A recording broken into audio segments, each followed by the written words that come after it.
మెదక్ జిల్లా ముసాయిపేట మండల కేంద్రంలో వీధి కుక్కల దాడిలో సుమారు 20 మందికి గాయాలయ్యాయి. ఒక వీధి కుక్క గ్రామంలో స్వైర విహారం చేస్తూ రోడ్డుపై వెళ్తున్న వారిపై దాడి చేసింది. దాడిలో తీవ్రంగా గాయపడిన బాధితులను స్థానికులు 108 అంబులెన్స్ లో తూఫాన్ ఏరియా ఆసుపత్రికి తరలించారు. వీరిలో 4 పరిస్థితి విషమంగా ఉండడంతో వారిని మెదక్ ఏరియా ఆసుపత్రికి తరలించి చికిత్స అందిస్తున్నారు. ఒక బాలుడికి తీవ్ర గాయాలు కావడంతో మెరుగైన వైద్యం కోసం గాంధీ ఆసుపత్రికి తరలించేందుకు ఏర్పాట్లు చేశారు. ఈ ఘటనపై వెంటనే స్పందించిన జిల్లా కలెక్టర్ రాహుల్ రాజ్ వీధి కుక్కలను బంధించేందుకు చర్యలు చేపట్టారు. కుక్కలను పట్టే బృందాలను గ్రామానికి పంపించి వీధి కుక్కలను పూర్తిగా బంధిస్తున్నారని అధికారులు తెలిపారు. ప్రస్తుతం బాధితులు తూఫాన్ ఆసుపత్రిలో చికిత్స పొందుతున్నారని గ్రామస్తులు పేర్కొన్నారు.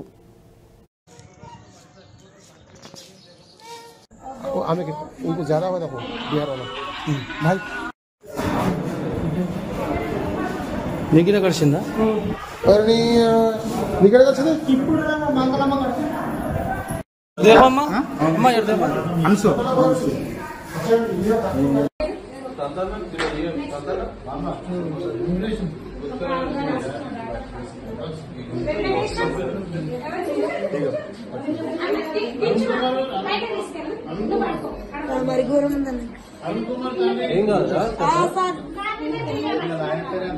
యాదగిరి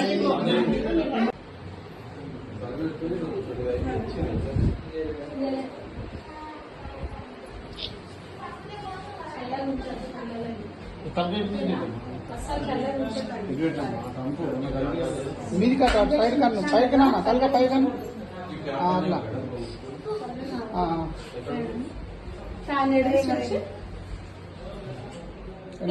ఇంకా గిట్ల నెక్స్ట్ స్లిప్స్ ముంగడు గారు ఇంకా షోల్డర్ ఇంకా మండలము కుక్కలు రాత్రి 7:30 నుంచి గడిచినాయి.